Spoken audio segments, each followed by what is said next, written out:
Abençoe. Boa noite, amados. Fechado. Então vai ser vigília hoje. Essa piada já está ficando ruim, né? Vocês já até me conhecem já, né? Sabe que eu vou terminar no horário. Só que não. Vamos nos colocar de pé, irmãos? Graça e paz de Cristo. Muito bom estar aqui mais uma vez. Obrigado pelo carinho, pelo convite. Hoje fui recebido, acho que como todos, com uma festa lá. Tomei um susto. Eu falei, o que está acontecendo aqui, gente? Uma gritaria santa, uma alegria. Porque a alegria do Senhor é a nossa força, amém? E aí, agradecer a acolhida do pastor. Vem andando essa irmã assim na minha direção. Eu lembro dos meus tempos de Bleia, que eu vim da Assembleia. Eu fui nascido e criado na Assembleia. Aí vem a irmã do coque assim, na minha direção. Eu falei, vai entregar o manto. Vai entregar o manto. Eu já começo a pedir perdão pelos meus pecados. Ela veio só trocar água. Ufa. Louvado seja Deus. E aí, agradecer a acolhida do pastor Jorge, pastor Renê, irmã Jaís, pastor Marvel. Vocês são muito queridos. Sabe quando a gente sabe que está entrando numa igreja verdadeira? É pelo nível de alegria e de amor. Porque o reino de Deus não é comida nem bebida, mas a justiça, a paz e alegria no Espírito Santo. Quando a gente entra numa igreja e percebe a alegria, percebe esse amor, a gente sabe, estou entrando numa igreja verdadeira. Amém, irmãos? Louvado seja Deus. Vim aqui para trazer uma palavra. O texto é conhecido. Várias pregações você já ouviu. Mas se tem uma coisa que me encoraja, é saber que a palavra de Deus ela é viva. Ela se renova a cada dia. E eu vim aqui pregar para famílias. E se tem um contexto em que os dilemas se aumentam, as lutas aumentam, é um ambiente de família. E eu vim aqui dizer... Teu casamento não está perdido, teus filhos não estão perdidos, nenhuma luta que envolva a dinâmica da tua família está perdida, porque nós servimos a um Deus que restaura a sorte do seu povo. E nessa noite eu tenho certeza que o Espírito Santo vai mover algo novo. Você vai sair daqui hoje mais animado, mais fortalecido e com a vitória na mão. Quem recebe diz amém. Então abra sua Bíblia em Marcos capítulo 5. A partir do versículo 21. Olha ela voltando aí, irmãos. Graças a Deus. Obrigado, hein?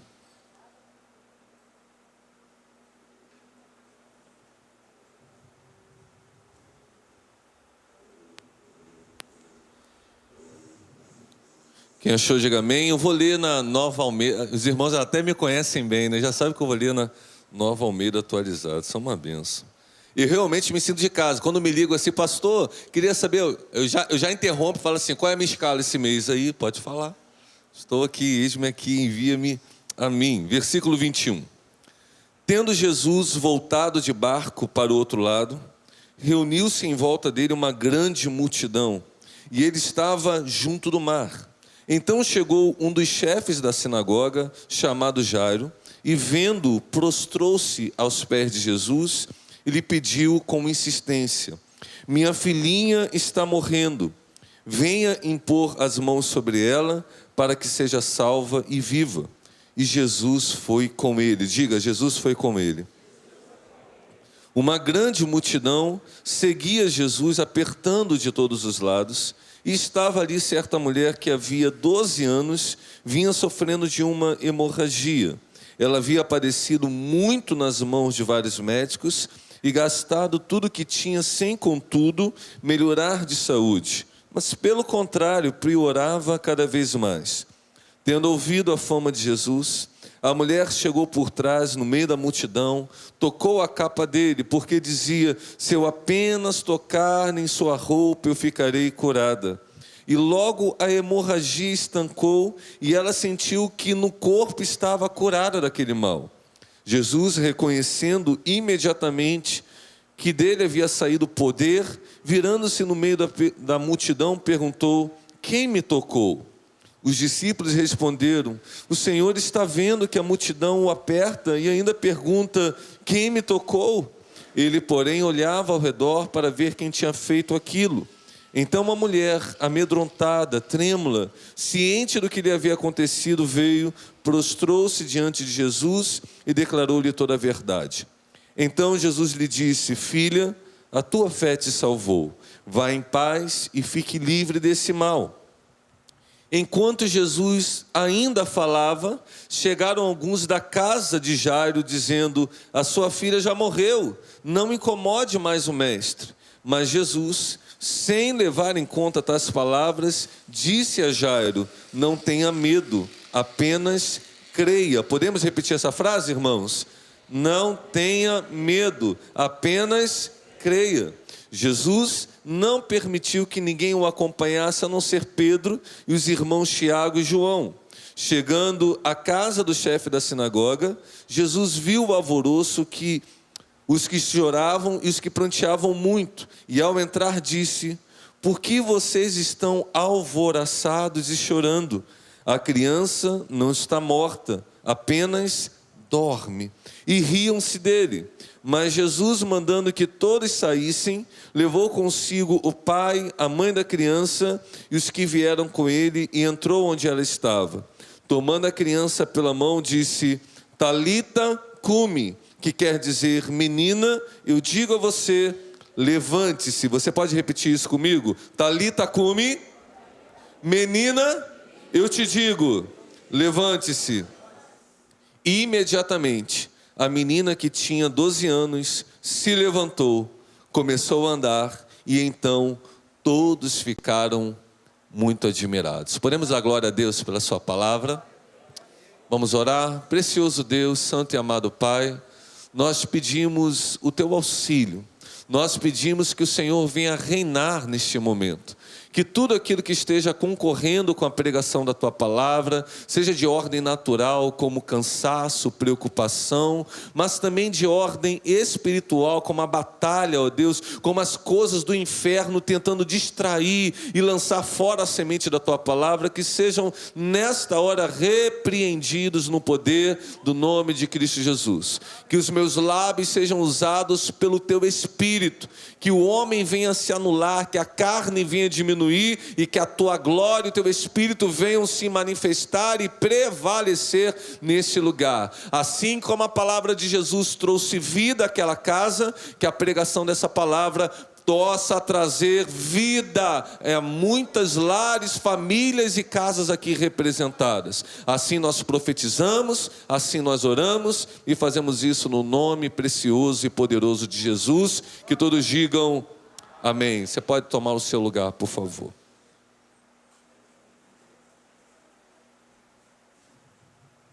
Quero já partir aqui para as devidas aplicações, porque esse texto nos ensina algumas coisas. O primeiro é a democracia do sofrimento.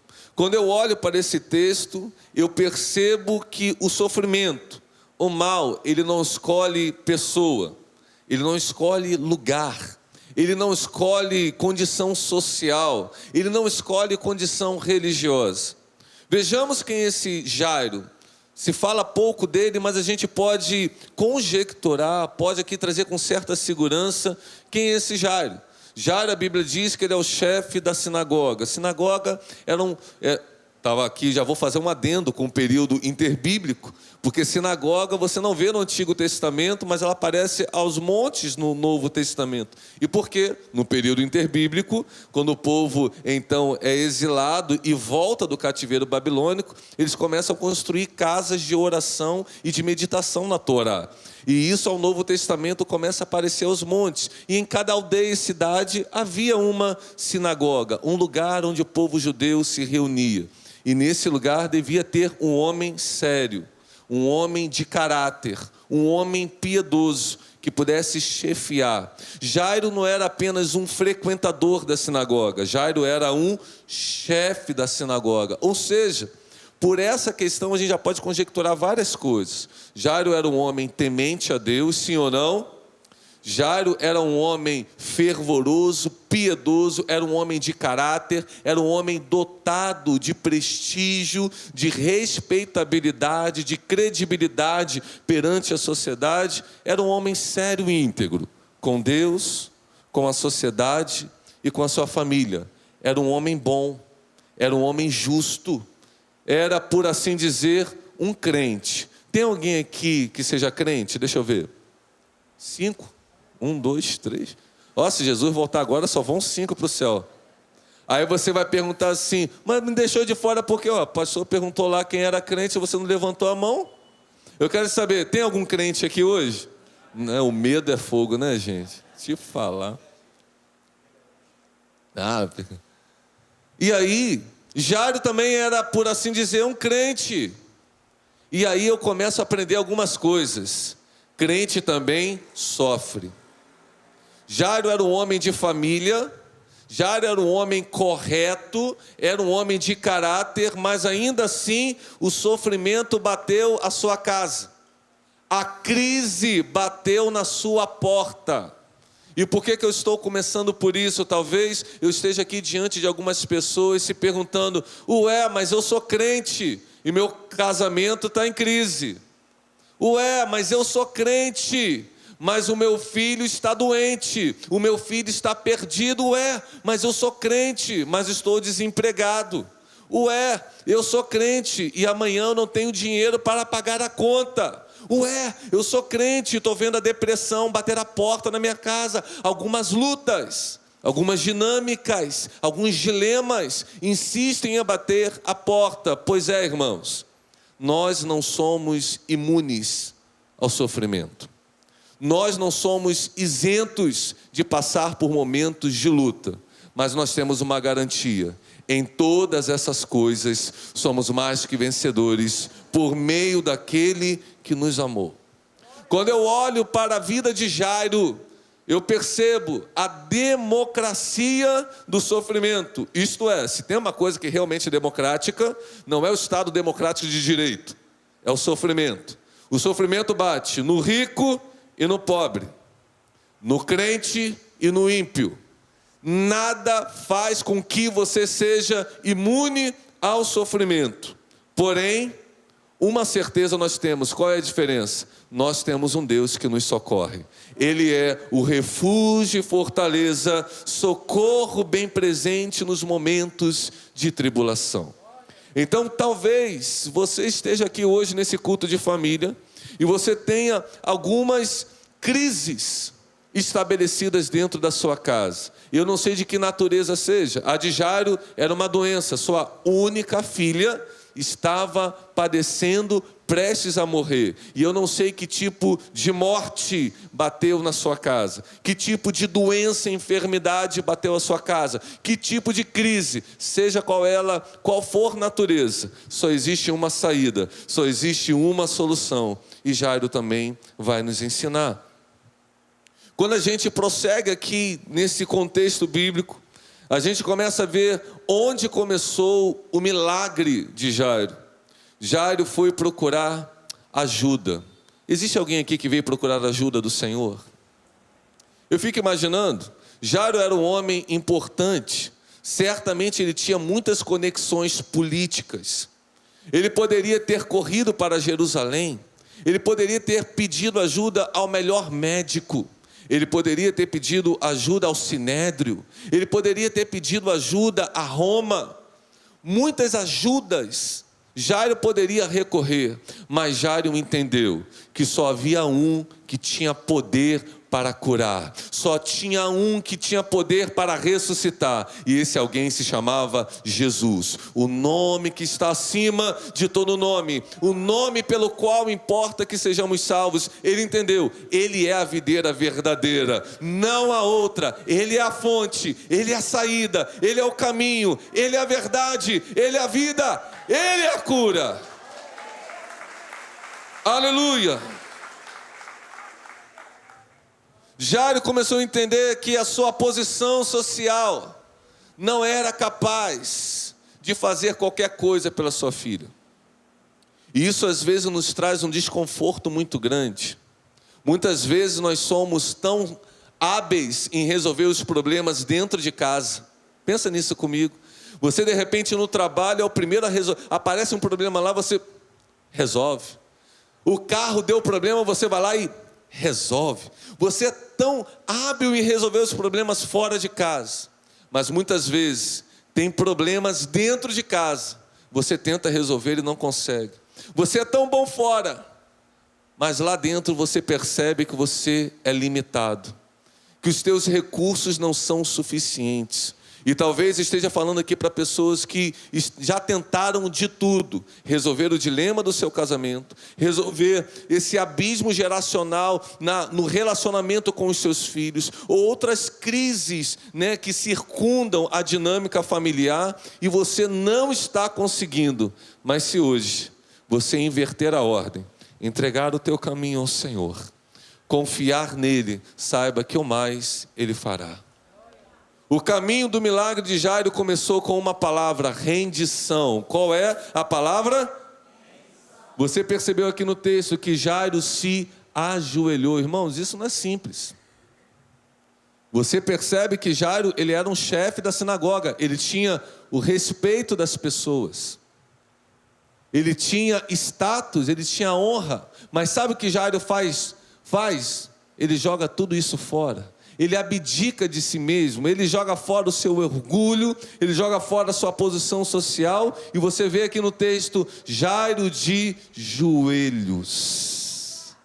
Jairo se prostra. Esse se prostrar, esse dobrar os seus joelhos, é um ato de humildade, é um ato de humilhação, é um ato de reconhecimento. Só o Senhor é Deus. Eu posso ser chefe da sinagoga, mas o Senhor Jesus é o Senhor do céu, da terra e do mar. Eu posso ser chefe da sinagoga, mas eu te convido para ser o rei da minha vida, o Senhor da minha vida, o Senhor da minha casa. E essa compreensão e essa rendição nós precisamos ter hoje. Dobrar não apenas os nossos joelhos, mas o nosso orgulho, o nosso coração, e saber que somente o Senhor tem o poder para reverter aquilo que precisa ser revertido. Posso ouvir um amém? Amém. E se tem uma coisa que me chama a atenção e me deixa maravilhado, é que pode ser que Jesus nunca tinha visto esse homem humanamente falando.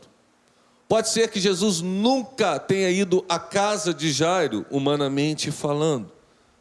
Mas quando Jesus viu o desespero desse homem, a humilhação desse homem, a entrega desse homem, o clamor desse homem, você vê no texto prontamente Jesus respondendo: e Jesus foi com ele. Eu quero te dizer uma coisa: se você nessa noite clamar ao Senhor, se você nessa noite implorar ao Senhor, se nessa noite você tiver a mesma humildade, a mesma humilhação, o mesmo posicionamento de Jairo, e se render aos pés dele, se prostrar aos pés dele, tenha certeza, Jesus vai com você para a tua casa. Jesus vai resolver aquilo que precisa ser resolvido. Jesus vai avivar aquilo que precisa ser avivado. Eu acho lindo isso, esse interesse de Jesus em socorrer uma família aflita. E talvez por trás desse semblante calmo, sereno e tranquilo, como dizia a antiga canção, podem estar na sua casa, escondidos ou ocultos, muitos dilemas que precisam ser resolvidos pelo poder de Jesus. Talvez você esteja aqui levantando a sua mão, cultuando, mas só Jesus sabe como está o teu coração, porque existe uma menina, entre aspas falando, à beira da cama, na cama, à beira da morte, precisando de um milagre. Eu não sei qual é o milagre que a tua família precisa, eu só sei de uma coisa: Jesus está com você. Jesus está com você. Jesus está sempre presente diante de um clamor desesperado de coração, aflito de coração. Jesus fala para você nesta noite: se você entregar a chave da sua casa a mim, eu vou entrar, eu vou reinar, eu vou avivar o que precisa ser avivado. E nisso não há distinção de pessoas. Eu vejo aqui um Jesus que se importa com todos. Esse texto tem uma dinâmica muito curiosa, porque quem foi procurar socorro foi Jairo. Quem estava precisando de socorro imediato era Jairo. Quem precisava de um senso de urgência era Jairo. E Jesus estava indo com Jairo. Mas no meio do caminho, uma outra mulher desesperada também precisava de socorro. Eu acho isso maravilhoso. Porque Jesus é aquele que tem poder, amor e misericórdia para atender o desespero de Jairo, mas é aquele também que tem poder, amor e misericórdia para assistir uma mulher desesperada. O que eu quero dizer é que o Jesus a quem você crê, que você serve, o Jesus a quem você busca e clama, ele tem poder para abençoar a todos. Deus não tem não tem filhos preferidos. Deus não tem casas preferidas. Deus quer salvar a todos. Deus quer socorrer a todos. Você serve a um Deus que é ilimitado. Às vezes a gente pensa numa dinâmica como que o tanque de Betesda, né? O primeiro que correr vai ser curado. Deus não trabalha assim. Deus quer salvar a sua família. Deus quer abençoar a sua família. Deus quer curar a sua família. Deus tem poder. Deus tem amor para todos. Posso ouvir um amém? Por que eu estou dizendo isso? Porque muitas vezes algumas pessoas entram num estigma, num complexo. Quando você começa a entrar num tempo de crise, aí você olha para o outro, o casamento do outro está indo bem, mas o seu está em crise. Aí você fala assim, Deus está abençoando ele, mas não tem poder para me abençoar. Aí você vê o filho do outro se convertendo, e o teu filho ainda está perdido no mundo. Aí você fala, poxa, Deus só está olhando a oração do outro, e não está olhando a minha oração. Eu quero te dizer uma coisa. Para cada propósito tem um tempo determinado. E se tem uma coisa que Deus tem propósito, é em salvar, é libertar, é curar, é avivar famílias. Tua família é alvo permanente da graça, do amor de Deus. O teu tempo também vai chegar. O teu tempo também vai chegar. Você pode dizer amém? Aliás, curiosamente a gente percebe aqui uma outra questão, o paradoxo do tempo. Você percebe essa dinâmica muito clara aqui no texto. A mulher do fluxo de sangue estava sofrendo quantos anos de hemorragia? 12, muito bom. A única filha de Jairo tinha quantos anos? 12. Olha que curioso. Agora eu quero perguntar para você, 12 anos é muito tempo ou é pouco tempo? Depende. Quer ver? Quer ver? Para quem falou que é muito tempo, eu respeito, tá? Vou fazer aqui uma enquete. Quantos acham muito tempo? Muito tempo. Quem acha pouco tempo? Quem não acha nada?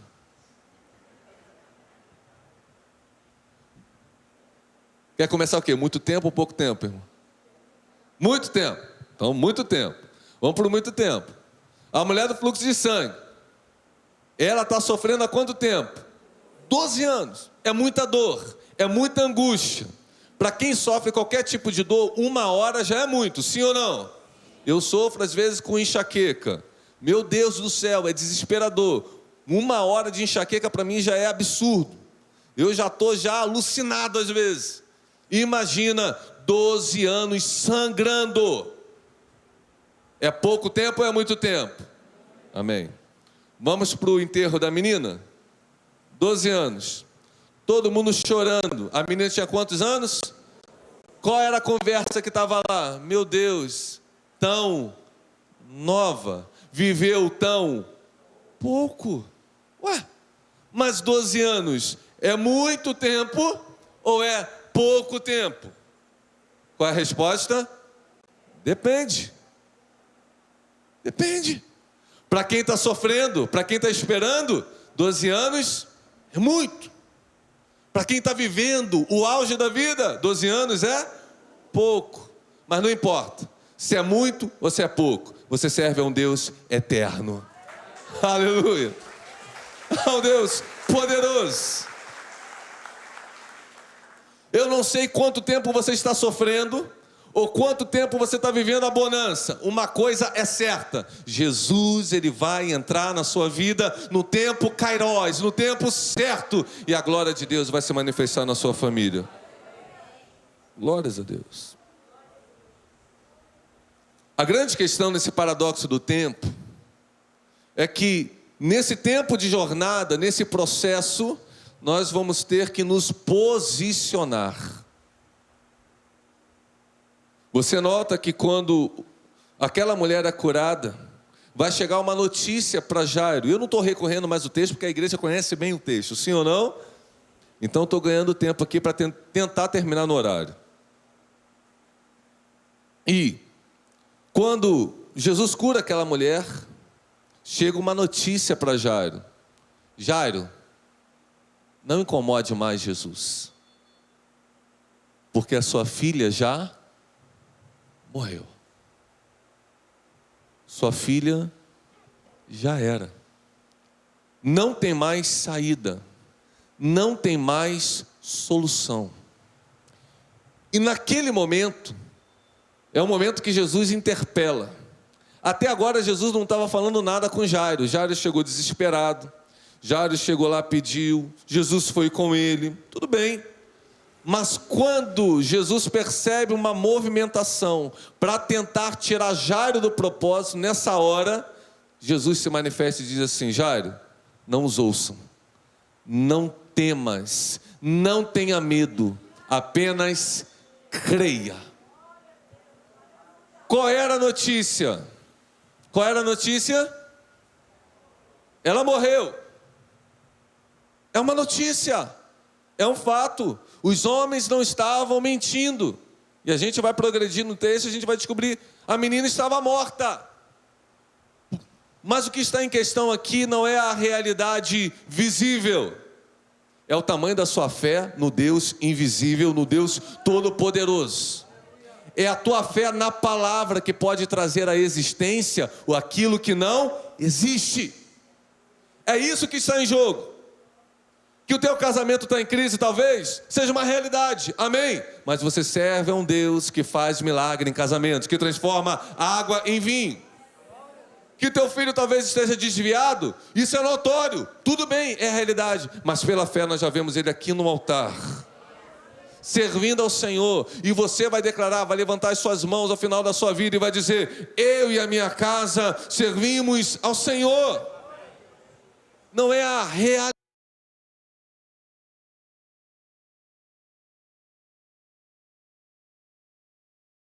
Eu vou trazer isso.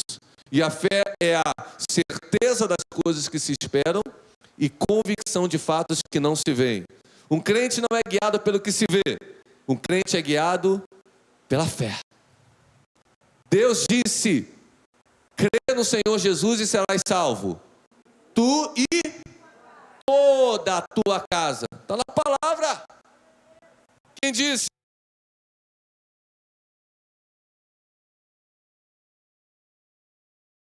Meus filhos estejam perdidos, ainda que alguém dentro de casa se desvie. Eu creio, assim como Noé entrou na arca, eu também entrarei na arca com toda a minha casa, porque a palavra de Deus é fiel. Aleluia! É isso que, entre aspas, está em jogo. Não é o dilema, não é a crise, não é a realidade que chega dentro da nossa casa. É a promessa de Deus, é a palavra do Senhor. E a palavra aqui hoje é muito simples. Eu falei para o pastor Jorge: vim aqui chover no molhado. E assim como o apóstolo Paulo disse, para a igreja de Filipos: olha, não se cansem de eu escrever as mesmas coisas para vocês.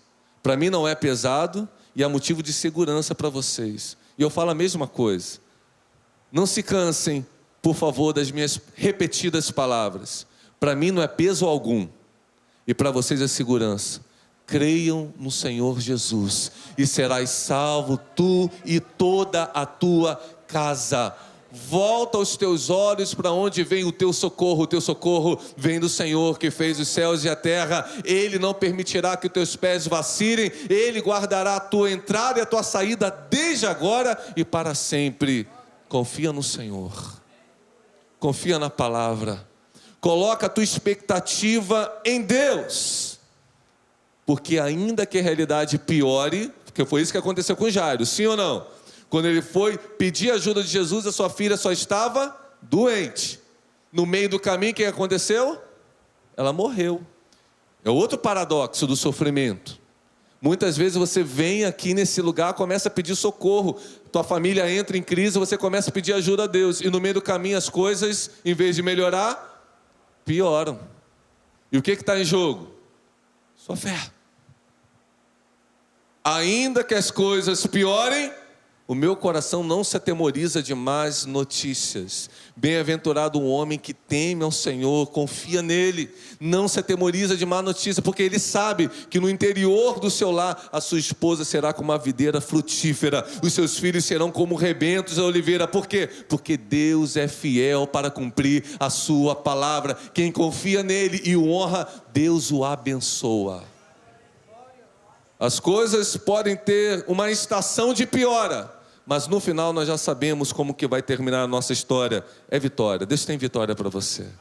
Deus tem vitória para a sua casa. Deus tem vitória para a sua família. Deus tem vitória para o seu casamento. Deus tem vitória para os seus filhos. Hoje você tem que sair daqui decidindo qual voz que você vai ouvir. Porque nesse tempo de crise, vizinho adora falar. Adora ou não adora?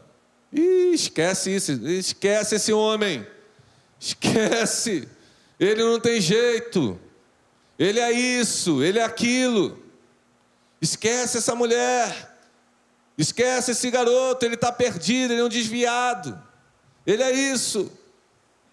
Os vizinhos adoram falar, talvez a sogra adore falar, talvez o mala do cunhado adore falar. Alguns cunhados são bênçãos, outros são malas, né, irmão? Cada um segura aí a sua bênção. Mas hoje nós temos que tomar uma decisão. Se apegar à palavra que cura, à palavra que transforma, à palavra que liberta, à palavra que traz vida. E essa palavra é a palavra de Cristo Jesus. Jesus continua caminhando com ele e vai chegar até a casa dele.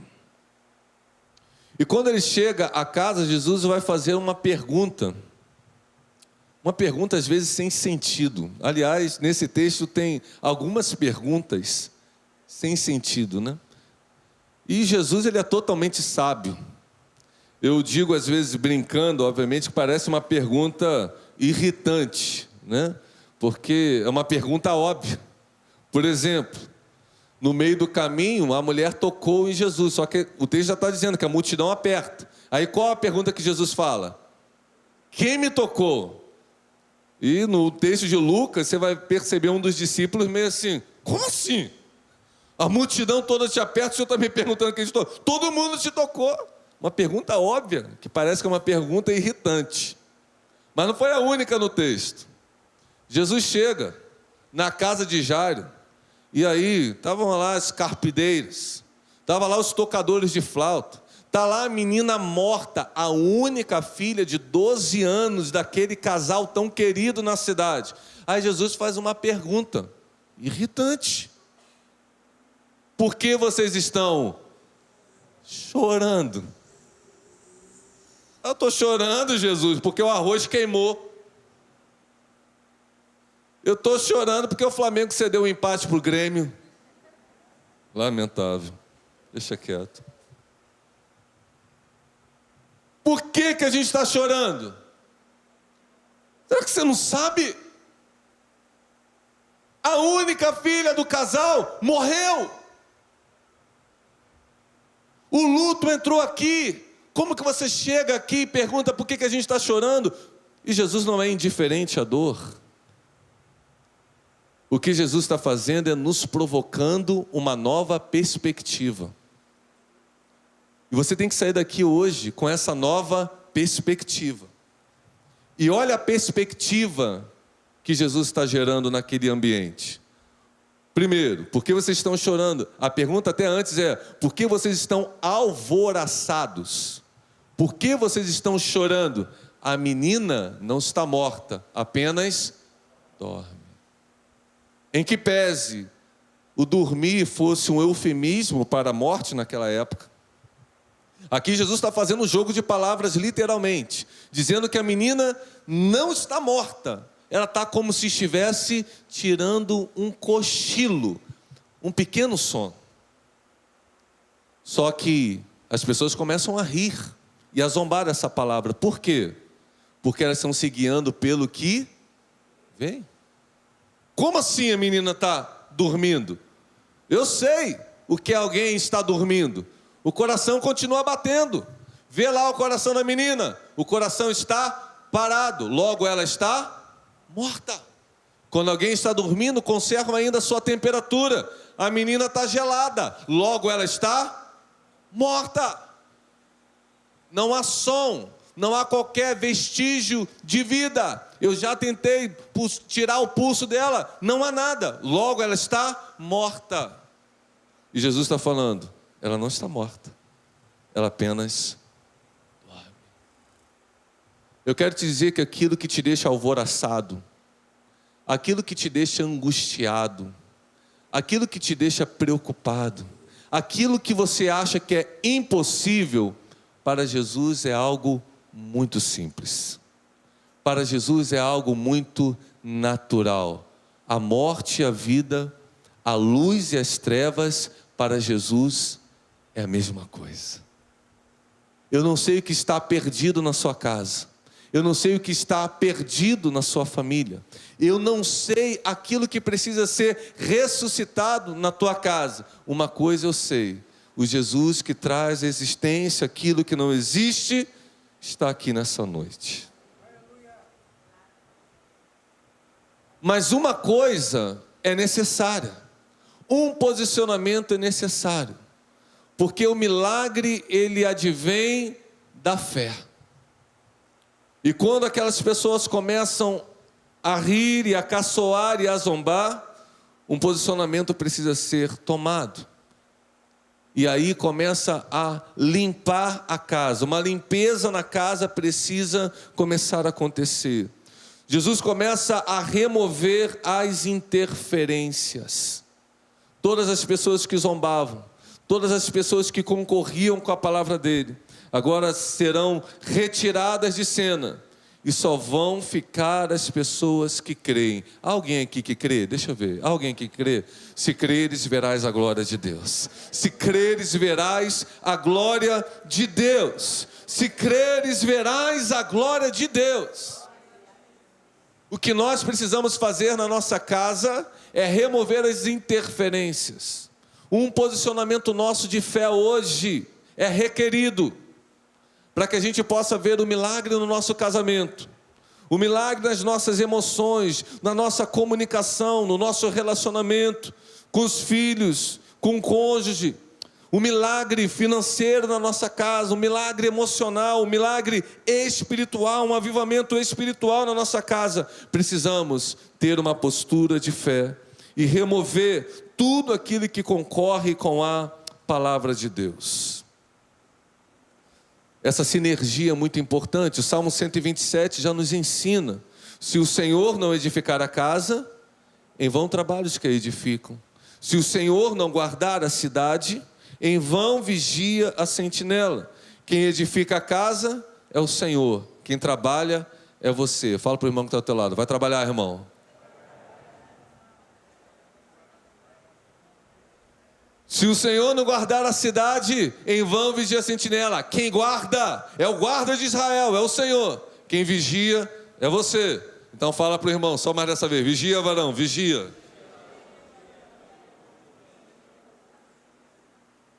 Nós temos a nossa participação, nós temos a nossa responsabilidade. Soberania de Deus e responsabilidade coexistem no mesmo ambiente. É uma sinergia, uma simbiose. Elas andam juntos.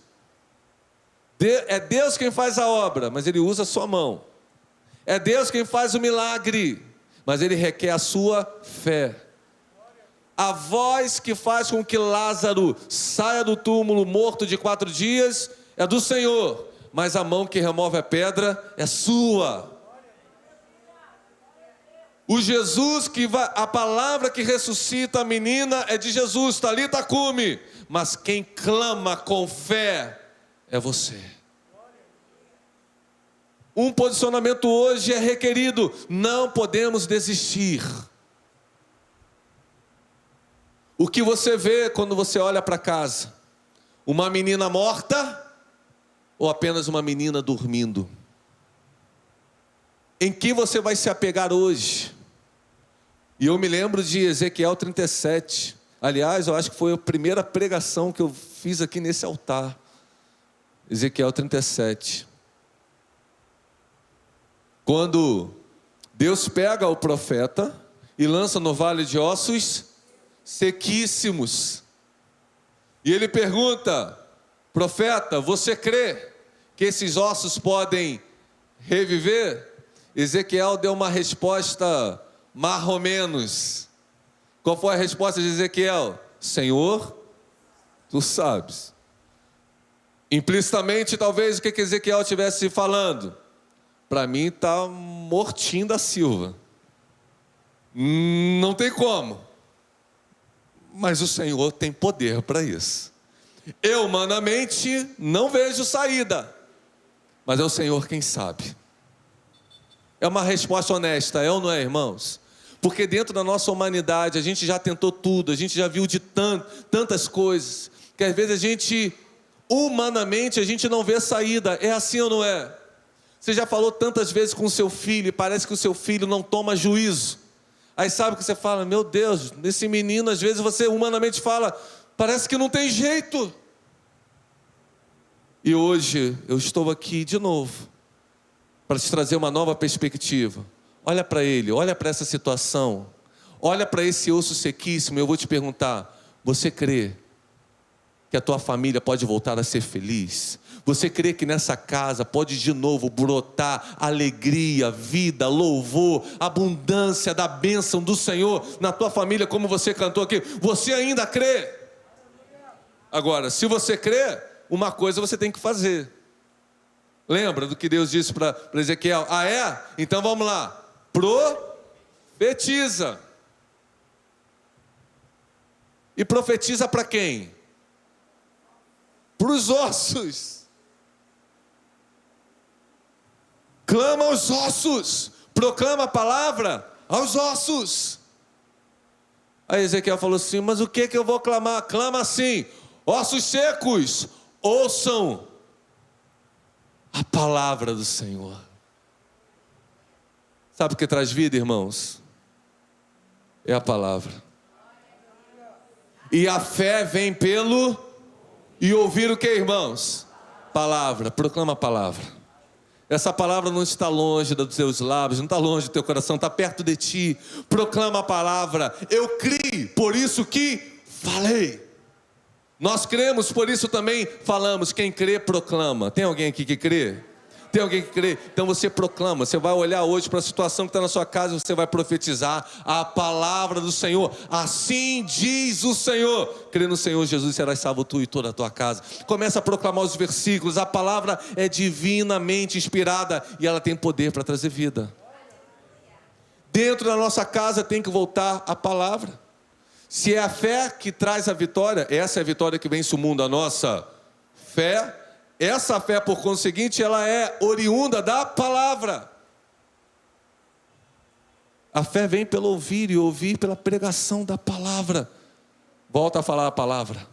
Volta a profetizar a palavra. E o Espírito vai começar a mover, porque a palavra de Jesus é Espírito e é vida. Infelizmente hoje, em muitas casas, as casas estão muito equipadas hoje. Tem de tudo. Mas infelizmente não tem a palavra. Eu entro em certas casas, irmão, eu fico até assustado. Eu entro em casa e ele começa a bater palma. Eu acho que ele está me aplaudindo a minha presença. Mas não, ele está batendo palma para acender a luz. Aí do nada a gente está na mesa e ele fala assim: Alexa! Eu falei: ih, chegou visita na casa. Não, aí ele fala: Alexa, coloca a música tal. Eu falei: nossa, toca. As casas são muito tecnológicas hoje. Acenda a luz. Uma pirotecnia grande. Mas a Bíblia está fechada. Tem streaming na televisão. E eu não estou pregando contra a tecnologia não, tá? Na minha casa também tem. A Alexa ainda não tem. Mas tem tecnologia, tem certo conforto. Mas, irmãos, uma coisa é prioridade: é a palavra.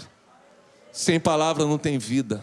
Sem palavra não tem cura. Sem palavra não tem salvação. E é isso que ele entendeu. Quando Jesus entrou naquela casa, ele entrou para liberar uma palavra. E sabe o que vai salvar o seu casamento ou o seu filho? É a palavra.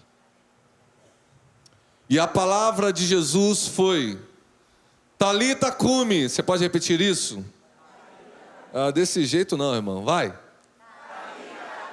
Que quer dizer: menina, levanta-se. E a menina imediatamente se levantou.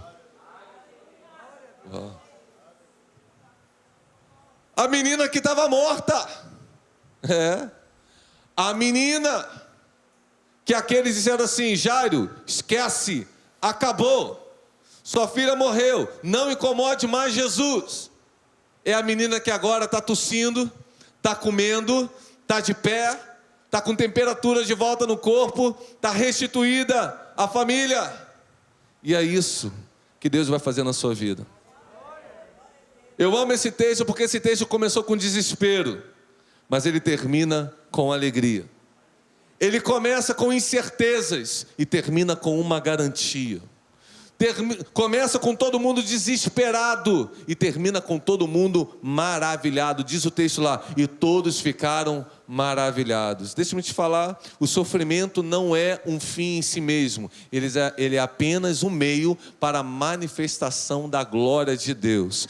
Quando todos virem a sua família restaurada, quando todos virem essa crise curada, esse dilema resolvido, eles vão olhar para a sua família e vão dizer: só o Senhor é Deus.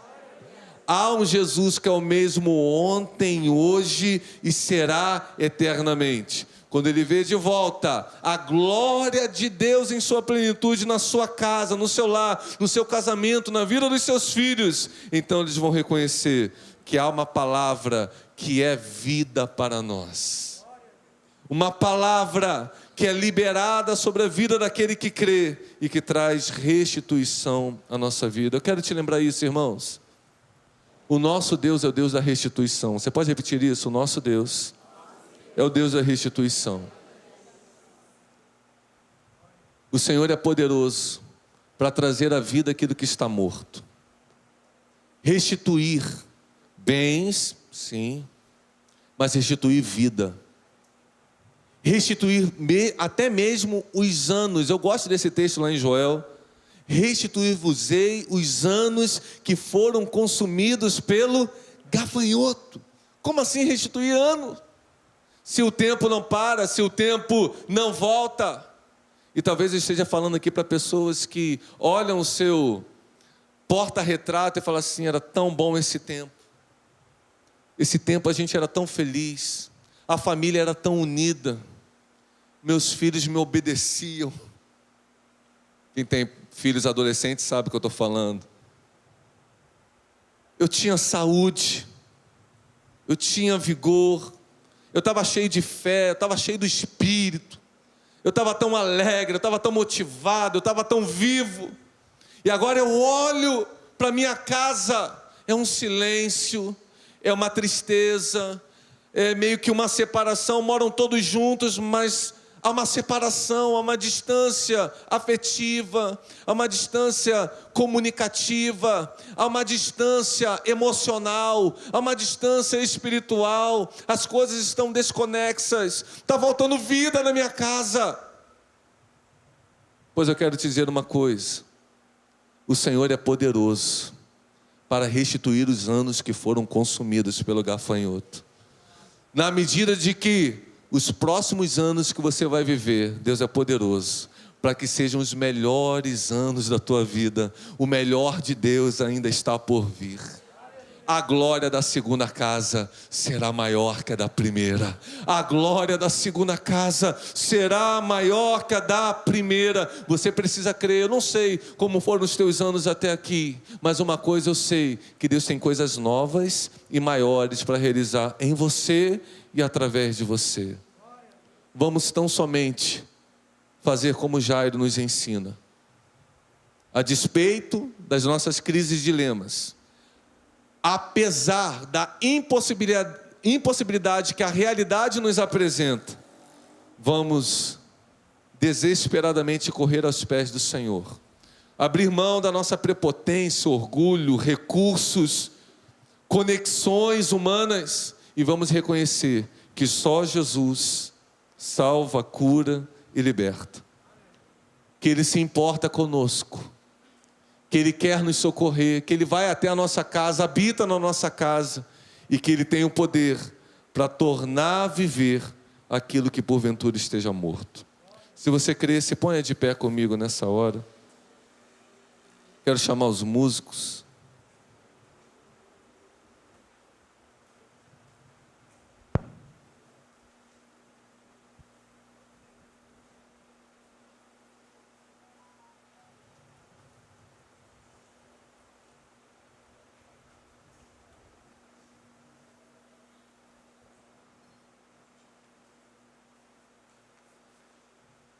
Quero te convidar hoje a clamar pela sua casa, pela sua família. Quero te lembrar que você serve a um Deus vivo. Salmo 115 vai dizer: não a nós, Senhor, não a nós, mas ao teu nome da glória. Porque diriam as nações dele: onde está o teu Deus? Essa pergunta é provocativa, né? Porque toda vez que a gente está num dilema, o mundo nos aponta o dedo: mas você não é crente? E tua casa está em crise? Mas você não é crente e tua família está passando por isso, por essa necessidade, por essa privação? E aí o salmista vai dizer: porque o Deus deles não passam de ídolos, o Senhor porém fez os céus e a terra. O Deus deles tem boca, mas não fala.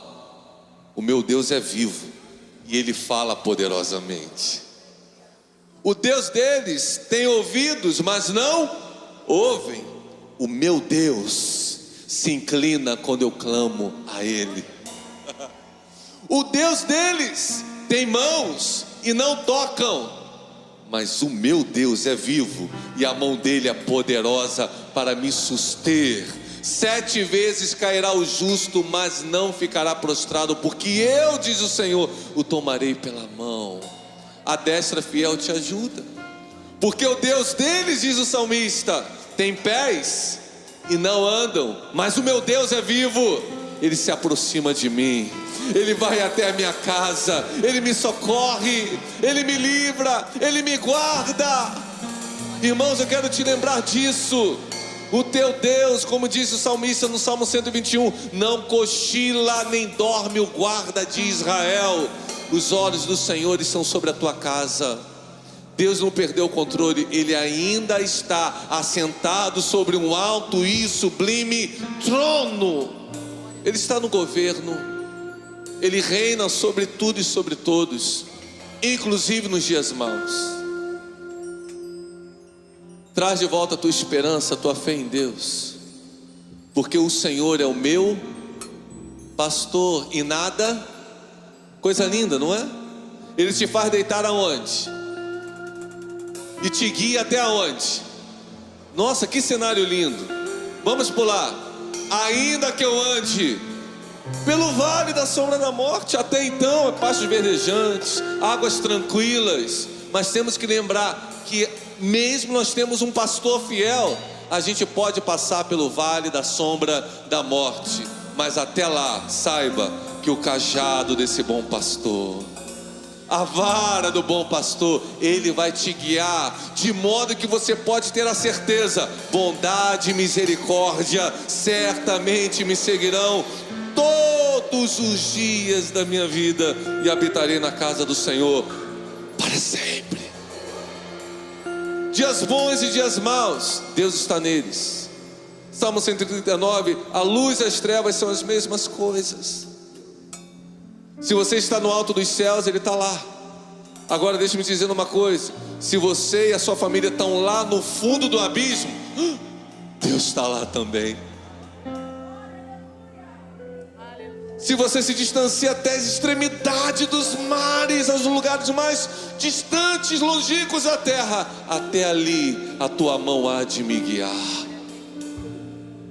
Não há estação que a providência de Deus não possa te alcançar. Não há situação terrível que o teu Deus não possa reverter.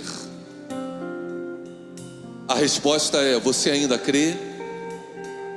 Quando você olha para a menina na cama, você acha que é impossível? Quando você olha para os ossos secos, você acha que é impossível? Ou os teus olhos hoje vão se voltar para Deus? E você vai crer que o Jesus que disse Talita cumi está em você, e a tua família vai voltar a viver os dias de outrora? Não, dias melhores, porque a glória da segunda casa será maior que a da primeira. Se você está com a sua família, se junte a ela nessa hora. O louvor vai ministrar. Pode. O Deus do impossível está aqui.